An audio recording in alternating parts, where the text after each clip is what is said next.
Okay, here it is. We're looking back at the best and worst in film of 2018. Well, films that I saw in 2018.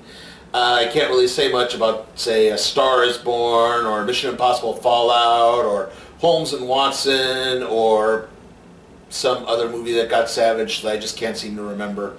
But anyway, we're looking back at what I saw and my personal picks for the best and worst. So let's take a look at a few honorable mentions that just missed the best list. Starting things off, we have two documentaries, Doomed and The Identity Theft of Mitch Mustaine. Now, neither of these films actually came out in 2018, so that's why I really didn't want to include them on the list. But they're still very interesting documentaries that actually kind of share a bit of a similar thread. Doomed tells the story of Roger Corman's infamous adaptation of the Fantastic Four. Now, the fact that Corman was really only brought on to sort of mildly produce the film is sort of a misstatement, as it's really more the infamous German distributors of said film, who basically made this so they could keep their production rights on the option. You really do get the unfortunate side effect of people who honestly thought they were making a really good movie, only to have it completely blow up in their face. Identity Theft tackles the subject of Mitch Mustaine, a highly recruited quarterback from the state of Arkansas, and the sort of masterminding and conspiracies that basically undermined his entire collegiate career that resulted in him going from a can't-miss prospect into a never really was. I caught both of these documentaries on the free streaming apps that are available on my Roku.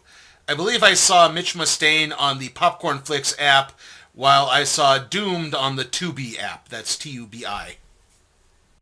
Up next is Crazy Rich Asians, a film I was probably a little too hard on in giving it a C. I really did enjoy the film. I just didn't like that it got really cliched towards the end. I thought there wasn't going to be a third act breakup, and the second I thought it, the third act breakup happened. On the opposite end of the spectrum, you have Ant-Man and the Wasp, a film I was probably way too kind to. I'm still trying to figure out why exactly I gave this an A. The character interaction was good, and the movie's not bad by any stretch of the imagination, but yeah, in retrospect, I probably should have downgraded this one a little bit. Okay, let's take a look at the 10 best films of the year, starting with number 10. Number 10. It's a tie between Game Night and Mamma Mia, Here We Go Again. Yeah, we're starting things off with a tie. I kind of felt that comedy was a little underrepresented on my list this year. And, well, these were the two best comedies I saw, really. First things first, you have Game Night, a sort of wacky, off-the-wall, caper-esque feature with a mystery game that's gone horribly wrong, as it turns out to be slightly real. Jason Bateman and Kyle Chandler are brothers, one of whom, Kyle Chandler's character, is sort of financially superior, while Jason Bateman's character is happily married and working on trying to start a family, and the two are inherently jealous of each other, but to a hilarious degree. After that, we have Mamma Mia, Here We Go Again. I think actually a superior film to the original. I think this told a better story, was a better character development overall. We don't have the goofy, wait, who's the father? You're the father? I don't know, stuff going on. Instead, we just have kind of a fun romp throughout everything with some great tracks and, of course, some ABBA music thrown in for some hilarious effect. Number 9. Deadpool 2. Deadpool 2 managed to capitalize on the momentum of the first Deadpool without watering down the gimmick, and also managed to tell a good story with some good character development for the titular Deadpool. Now, throw in a scene-stealing turn by Zazie Beetz as Domino, and you have a truly enjoyable comic book flick. Number 8. Life of the Party. Yes, I really did enjoy Life of the Party, and I know I'm in the minority on that. However, I went into this film expecting to find fodder for the worst of the year list, and came out of it genuinely surprised. Melissa McCarthy has a true warmth to her character that overrides the obnoxiousness that she usually has in her other films. Also, I do like the fact this thing kind of played with some conventions. Instead of her husband leaving her for a much younger woman or one of their daughter's friends or something to that effect, he left her for a woman who's roughly of the same age. It was kind of refreshing in a way.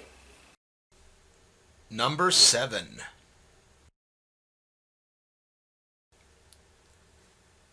Rampage.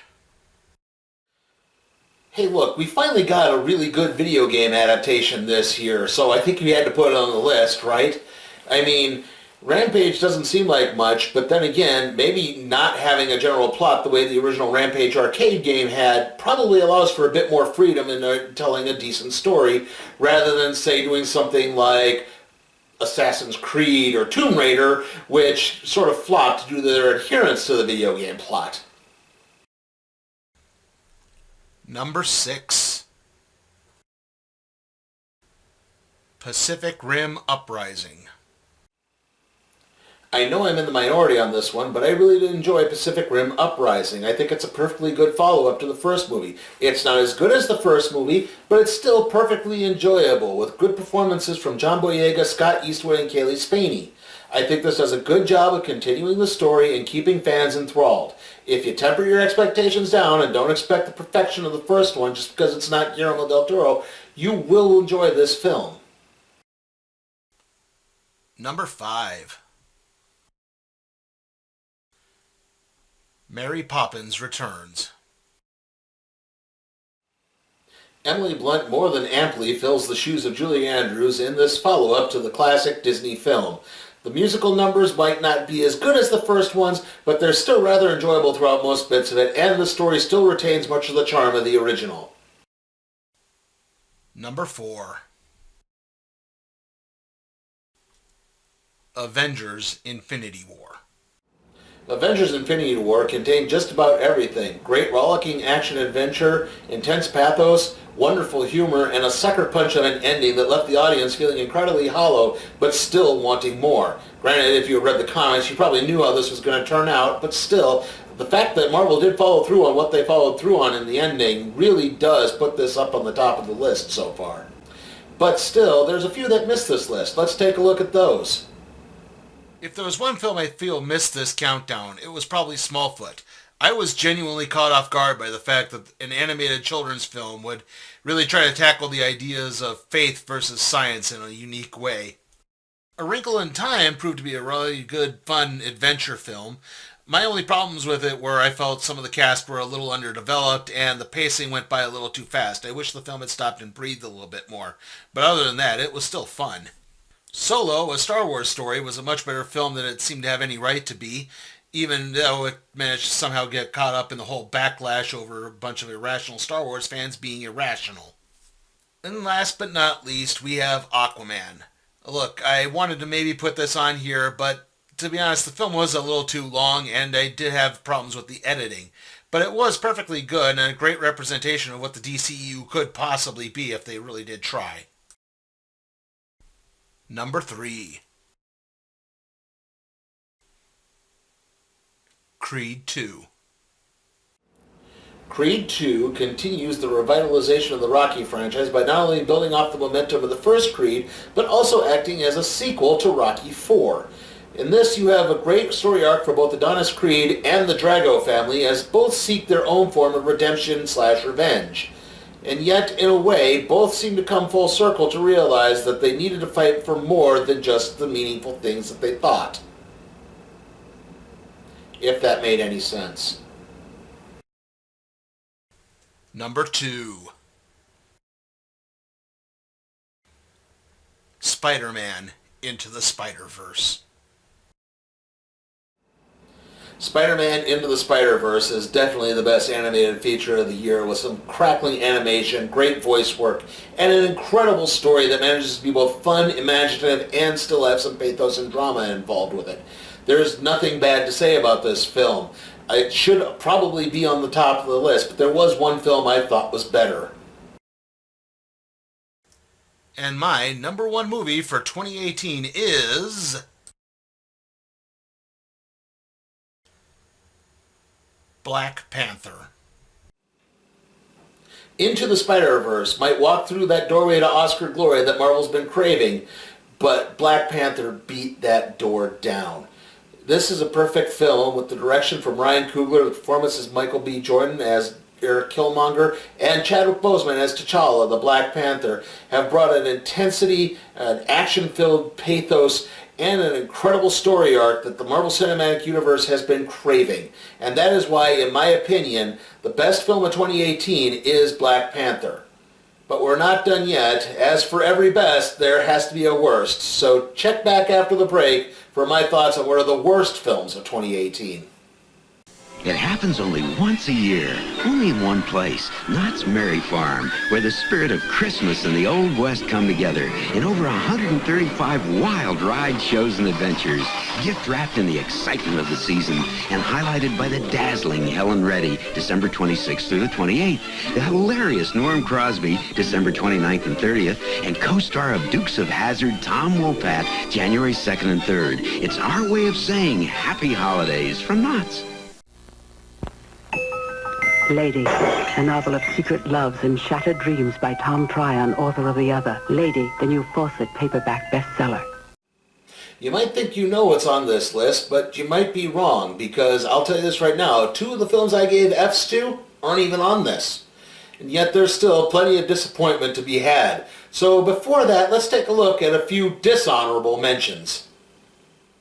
Starting things off with another one I'm late to the game on, we have the Angry Video Game Nerd movie. Yeah, I mean, I like James Rolfe and everything, and I do love his new Cinemassacre video rental series, but this was just way too bloated. I mean, with the E.T. conspiracy, and Roswell, and the Japanese death god, and the military, and the love triangle, it was just way too much for one movie to hold. I mean, I think it should have just been a smaller, quieter, hour-and-a-half long movie instead of the almost 3-hour-long monstrosity it was. Our next 3 basically fall into the same category. Way too much of the same thing. And that's Super Troopers 2, Incredibles 2, and Wreck-It Ralph 2, Ralph Breaks the Internet. I mean, again, I like the first ones of these. These ones weren't particularly bad in the strictest sense of the term, but they just felt way too much of the same and not very particularly new. And now let's start the 10 worst films of 2018. Number 10. The Predator.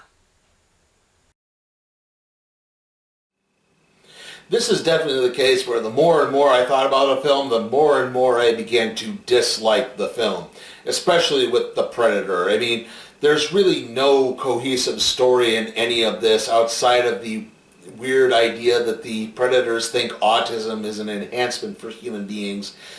And other than that, the only solid performance in this entire thing is delivered by Olivia Munn. So yeah, I don't wonder why on earth I gave this thing a C. Not to mention, with news breaking recently that apparently there was going to be an alternate ending featuring Ellen Ripley from Aliens as another attempt at trying to do that again. That just puts this thing right smack dab on this list. Number 9. Red Sparrow. Red Sparrow was a film that seemed to have a lot going for it in the sense that it was actually telling how, well, Russian spies are actually trained, in the sense that they're not masters of some secret Eastern forbidden art of seduction. They're just really good at rolling with the punches, literally in some cases. But unfortunately, the film itself is just so long and drawn out and boring. I mean, there is really no reason to enjoy this film at all. It's so dull. Not even a naked Jennifer Lawrence could save it. Hey guys, let me just clarify that last bit. What I'm saying is, if you were expecting to see Jennifer Lawrence as some type of femme fatale seductress, you are going to be sorely disappointed. Number 8.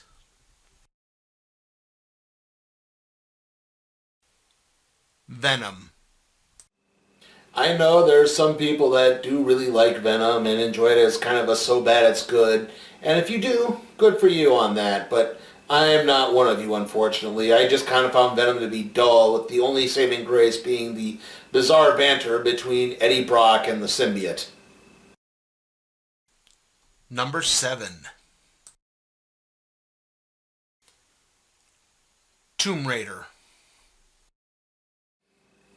Alicia Vikander does make for an ideal Lara Croft. Unfortunately, this film is just way too by the numbers. I mean, it really feels like you're just watching a Let's Play of the video game, and, well, newsflash, you can watch Let's Plays of the video games on YouTube for free. You don't need to spend money on it.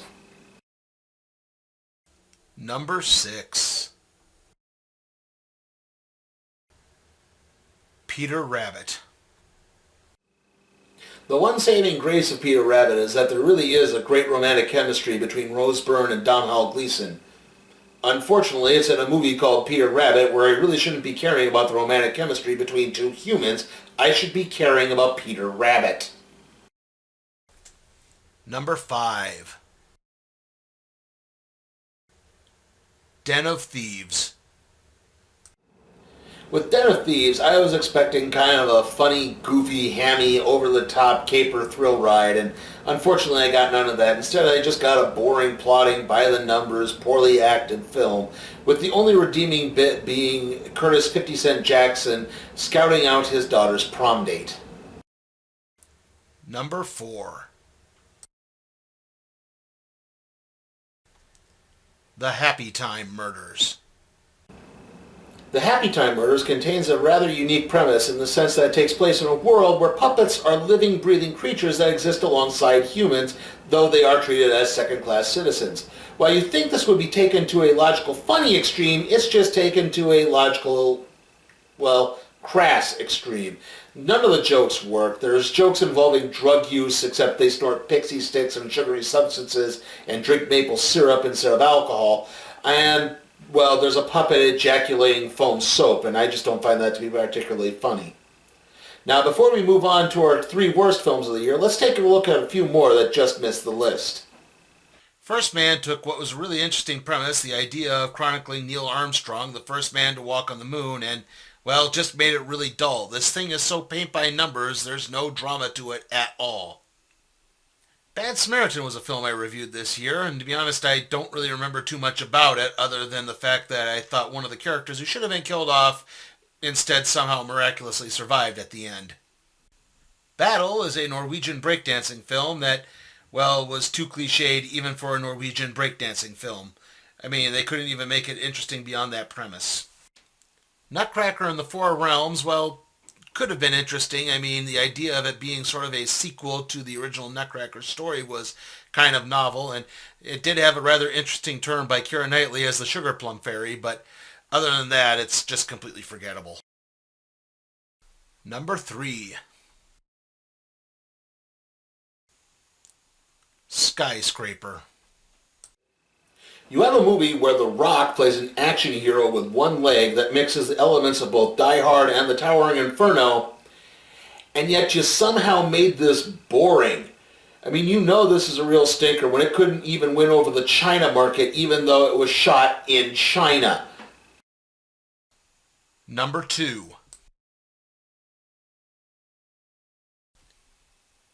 Jurassic World: Fallen Kingdom.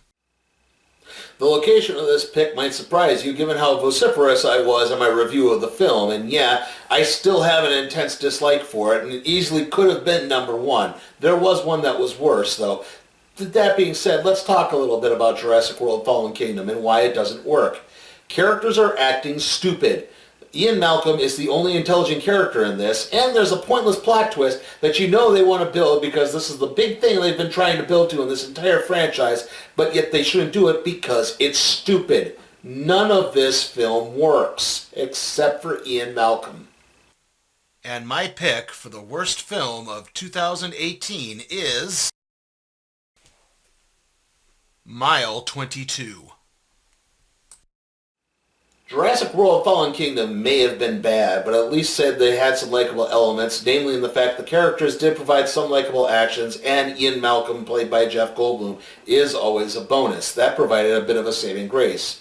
On the other hand, Mile 22 has no saving grace. None of the characters are likable, even the characters that are supposed to be likable. You have Mark Wahlberg playing a master sniper because, again, what is unfortunately now a motif for this list, he's on the autism spectrum, which makes him super sniper, apparently.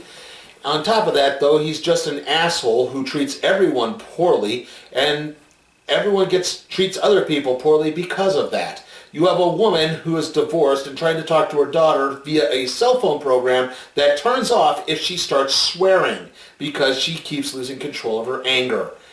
And if you tune into this thing expecting to see Ronda Rousey, well, shock of shock, she gets killed off in the first 10 minutes. So there's not really a purpose to seeing it at all.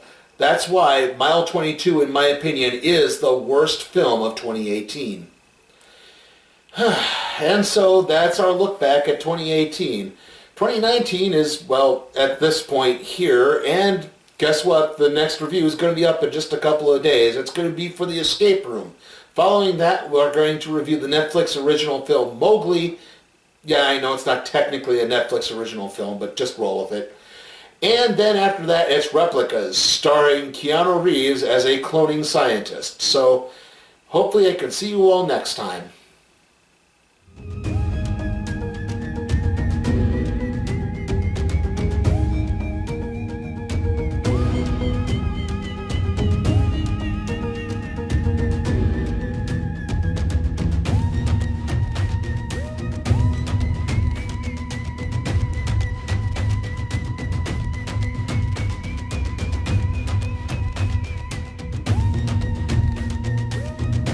Hey guys, check out my Patreon and see how you can request a movie for me to review, even if it's some stinker like A Dog's Way Home or the Sonic the Hedgehog movie.